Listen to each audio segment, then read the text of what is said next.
இந்த வீடியோவில் என்ன பார்க்க போகிறோன்னா, நாங்கள் ஃபுல்லாக வீடு ஷிஃப்டிங் வேலைங்க. அது நடந்துகிட்ருக்கு. என் வீட்டுக்காரர் என்ன வெறிச்சு செவுரை பார்க்குறாருன்னு பார்க்குறீங்களா? மழை பெஞ்சு ஒரு பக்கம் செவுரு பண்ணுறது பெயிண்டிங்கே எல்லாமே உறிஞ்சி போய் கிடக்குது அந்த செவுரு. அதை தான் பார்த்துட்ருக்காரு. இது நாங்கள் வெக்கேட் பண்ணுற வீட்டோடைய ஃபுல் விளாக். நாங்கள் இப்போ இந்த வீட்டை ஆல்ரெடி வந்து புது வீடுக்கு பார்த்துருப்பீங்க. நாங்கள் பால் காசிட்டு வந்துட்டோம். ஒரு நாள் நல்ல நாள் பார்த்துட்டு ஒரு 5 டேஸ்க்கு முன்னாடியே போயிட்டு வந்தாச்சு. கொஞ்சம் லாங்குன்னவே எங்களால் அங்கேயே ஸ்டே பண்ண முடியாது. இப்போ தான் வெக்கேட் பண்ணி கிளம்புறோம். என்னுடைய கேமரா ரெடியாக இருக்குது, கெனான். பாருங்கள், ஃபுல் பேக்கிங். வீடு ஃபுல்லாக திங்ஸ் தான் இருக்கும். ஏன்னா நம்ம கிளம்புறோம். ஒரு வீட்டையே பிரித்து எல்லாத்தையும் எடுத்துகிட்டு போடுறதுன்னு சும்மா கிடையாது. எல்லாமே வந்து பிரித்து வச்சாச்சு, இன்க்ளூடிங் ஷோஃபா. ஏன்னா ஷோஃபா வந்து நாங்கள் வாங்கினது, இந்த வீடு ரொம்ப வாசல் வந்து ரொம்ப சின்னதுங்க, தலைவாசல். நாங்கள் அது தெரியாமல் அளவெடுக்காமல் ஷோஃபா வந்து பெருசாக எடுத்துட்டோம் ஷோஃபாவை. அதனால் எங்களுக்கு அது ரொம்பவே பிரிக்கிறதுக்கு, அதை ஃபிக்ஸ் பண்ணுறதுக்கு எல்லாத்துக்குமே காசுன்ற மாதிரி தான் ஆகிடுச்சு சோஃபாவுடைய இதுவே. அப்புறம் ஃபுல்லாகவே மூட்டை கட்டியாச்சு. ஒரு சில இதெல்லாம் கோணியில் போட்டு நாங்கள் அமுக்கிட்டோம். ட்ரெஸ் எல்லாம். இது வாஷிங் மிஷினு ரெடியாக இருக்காங்க. ஏன்னா அவங்க நம்ம எதுவும் பண்ண தேவையில்ல. நான் அட்டையெல்லாம் வந்து எதுவுமே ஸ்டோர் பண்ணி வைக்கலைங்க. எல்லா அட்டையும் வந்து கொசு வருதுன்ட்டு எல்லா அட்டையும் வந்து நான் தூக்கி போட்டேன். வாஷிங் மிஷின், ஃப்ரிட்ஜு, எந்த ஒரு அட்டையுமே இல்லை. டிவி இது கூட கிடையாது. சொல்ல இப்போ நான் சேஃபாக தான் எல்லாத்தையுமே எடுத்துகிட்டு போனேன் வண்டியில் ஏற்ற. சரி, போகிறதுக்கு முன்னாடி பாத்ரூம் வந்து க்ளீனாக பண்ணிடலான்ட்டு 2 பாத்ரூமே க்ளீனாக பண்ணிட்டேன், நீட் அண்ட் க்ளீன். ஏன்னா நமக்கு கொடுத்தவங்கள நம்ம சொல்கிறோம்ல, இப்படி கொடுத்துட்டாங்க, நம்மளும் அதே மாதிரி கொடுக்கக்கூடாது. அதனால் அம்மா பாத்ரூமும் சரி, அந்த அட்டாச் பாத்ரூமும் இந்த ஹாலில் இருக்க பாத்ரூம் 2மே நல்லா க்ளீன் பண்ணிட்டோம். ஹவுஸ் க்ளீன் எதுவும் இப்போ பண்ண முடியாது. ஏன்னா நம்ம ஃபுல்லாக நம்ம திங்ஸ் எல்லாம் எடுக்கிற டைம் இது. எடுத்துகிட்டு முடிஞ்ச அளவுக்கு எங்களுடைய என்னென்ன குப்பைங்க இருந்ததோ அதெல்லாம் எடுத்து கீழே வச்சுட்டு வந்துட்டோம்.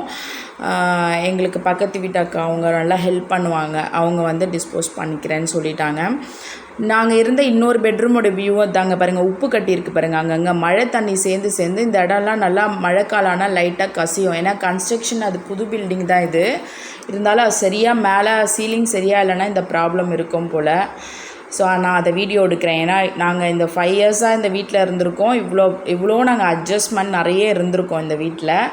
சரி, அப்படியே ஒரு வீடியோவாக எடுத்துருவோமே அப்படின்ட்டு தான். எல்லாம் ரெடியாக இருக்குது. நாங்கள் போர்ட்டலில் தான் வண்டி புக் பண்ணியிருந்தோம். இருக்கிறதுலே வந்து பெரிய வண்டி வந்து 407 டாடா ஏசி தான் புக் பண்ணோம். பார்த்திங்கன்னா அது மினி டாடா ஏசி மாதிரி தான் வந்திருந்தது. ரொம்பவே ஏமாற்றம் ஆகிடுச்சு. 1100 தான் எங்களுக்கு ஆப்பில் காட்டுருச்சு. ஃபினிஷிங்கில் என்ன ஆச்சுன்னா, இவர் வந்து இந்த மாதிரி வெயிட்டிங் சார்ஜஸ் இருக்குதுன்னு எங்களுக்கு தெரியாது. எங்களுக்கு 2 ஹவர்ஸ் காட்டுருச்சு. அதாவது 2 ஹவர்ஸ்க்குள்ளே டைம் இருக்க மாதிரி தான் காட்டுச்சு. பட் ஆனால் அது இந்த மாதிரி வெயிட்டிங் இருந்தால் சார்ஜஸ் ஆகுன்றது அவர் சொல்லவும் இல்லை. ஏன்னா அவருக்கு நாங்கள் 2100 கொடுக்குற மாதிரி ஆயிடுச்சு. இன்னொரு டாட்டா ஏசி புக் பண்ணியிருந்தோம். அவர் கரெக்டாக ஆன் டைமுக்கு எல்லாம் வந்து கரெக்டாக முடிஞ்சுது. ஸோ அதனால் எப்போவுமே புக் பண்ணுறீங்கன்னா ரெடியாக கீழே கூட திங்ஸ் எதுவுமே வச்சுட்டே நீங்கள் போர்ட்டலில் வண்டி புக் பண்ணிக்கோங்க. ஏன்னா எங்களுக்கு ஒருத்தர் டபுளாகவே நாங்கள் கொடுத்தா மாதிரி ஆகிடுச்சு வண்டிக்கு, சேம் வண்டிக்கு. என்னோடய ஃப்ரிட்ஜு எல்லாமே உடஞ்சி போச்சு. நான் வேறு ஐஸை முன்னாடியே வந்து ஃப்ரீசர்லேருந்து ரிலீஸ் பண்ணியிருக்கணும். இப்போ வண்டி வர டைமுக்கு அது வெளியே வரலையேன்ட்டு நான் ஃப்ரிட்ஜே பார்த்துட்ருக்கேன். ஏன்னா வீடு ஃபுல்லாக தண்ணி ஆகி ரொம்ப நாஸ்தியாகிடுச்சு கிச்சனு. இப்போ அம்மா எல்லாருமே அதான் ரெடியாக இருக்காங்க. வண்டி வந்ததும் எல்லாத்தையும் ஏற்றுறதுக்கு ஆல் லேபர்ஸும் வந்துட்டாங்க. 3 பேர் அரேஞ்ச் பண்ணியிருந்தோம். அவங்க வந்து எல்லாத்தையுமே எடுத்து வைக்கிறதுக்கு ரெடியாக வந்துட்டாங்க. ஏசி பின்னாடி இருக்க அந்த ஃபேனையும் கழட்டி அங்கே வச்சாச்சு. என்ன படிக்கட்டு ரொம்ப சின்னதுங்க. அதனால் இது எப்படி எடுத்து நாங்கள் இந்த படிக்கட்டில் எப்படி இறக்கி எடுத்துகிட்டு போகிறதுன்னு தான் பெரிய விஷயமா இருக்குது. பார்ப்போம். ஏன்னா வந்து ரொம்ப சின்ன படிக்கட்டு இது. ஃபுல்லாக டேமேஜாக தான் ஆக போகுது. என்னோடய பொருளெல்லாம் டேமேஜ் ஆகுன்றது ஷோர் தான். ஏன்னா டேமேஜ் ஆச்சு. இப்போ நம்ம வந்து இது புது வீட்டுக்கு நாங்கள் வந்துட்டோம்ல, நம்ம பால் காசின வீடோட இது தான். ஃபுல்லாக திங்ஸும் எடுத்துகிட்டு வந்து அந்த லேபர்ஸ் எல்லாருமே எடுத்துகிட்டு வந்து இங்கே வச்சிட்டாங்க. நம்மளும் கொஞ்சம் தான். ஏன்னா எல்லாம் கட்டுற வேலையெல்லாம் நம்மளது தானே. ஹஸ்பண்ட் தான் வண்டியிலேருந்து ஏற்றுறது, அவர் கூட இறக்கி கொடுக்குறது, இதெல்லாம் பண்ணாங்க. இதில் என்ன எங்களுக்கு ஆச்சுன்னா, வீடு ஷிஃப்டிங்னால இது எங்களுக்கு வந்து 5வது வீடுன்னு சொல்லலாம் ஷிஃப்டிங்கு. ஏன்னா ஒன்று ஒரு ரீசன் இருக்குது. எல்லாம் ஆஃபீஸ் கிட்ட இருக்கணும், அந்த மாதிரி கன்வீனியன்ட்டு அவங்க, அப்புறம் பசங்களோடைய கன்வீனியன்ட்டு. இப்போ அந்த மாதிரியெல்லாம் மாறி நம்ம அப்படியே போயிட்டுருக்கோம், ட்ராவல் பண்ணுறோம், லைஃப் அப்படி தான் போகுது. இப்போ இந்த வீடு ஷிஃப்டிங்னால என்னோடய வாஷிங் மிஷின் பாவம், அவன் வந்து நூடுல்ஸ் ஆகிட்டான்.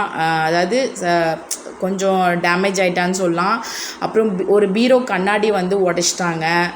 அது ஏன்னா அவங்களால தூக்க முடியல, வெயிட்டாக இருந்தது. அதனால் லேபர்ஸ் 3 பேர் வச்சே முடியல. என்னோடய சோஃபா வந்து அங்கங்கே கிழிஞ்சிருச்சு.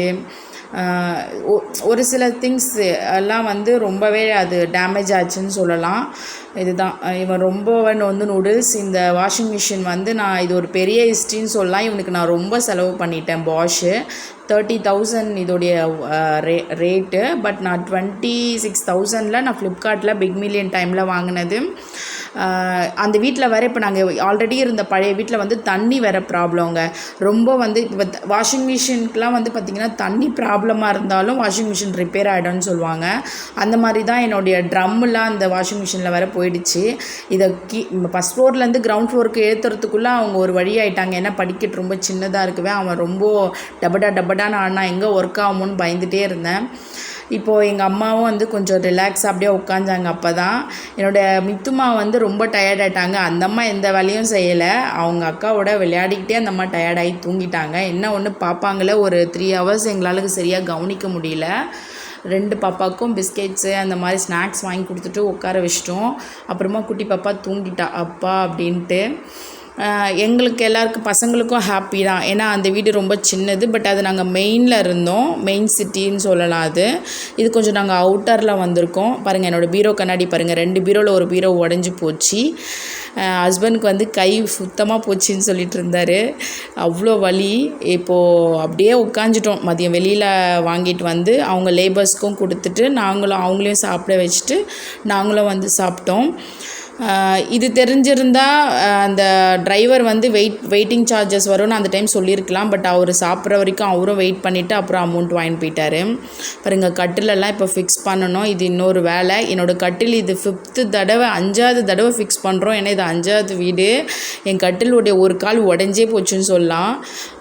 அந்தளவுக்கு அது ரொம்பவே டீக் வுட்டு, அவ்வளோ காஸ்ட்லி அது அப்போவே. பட்டு எல்லாமே வந்து டேமேஜ் தான் சொல்வேன். என்னோடய ஃப்ரிட்ஜு ஒன்றுமே இல்லை, உள்ள எல்லாமே உடஞ்சி போச்சு. இப்போ என் ஃப்ரிட்ஜை பார்க்க தான் போயிட்டுருக்கேன். ஏன்னா அவன் 10 வருஷமாக இருக்கிறாங்க. மினி ஃப்ரிட்ஜு செம்ம ஒர்த் அவன்.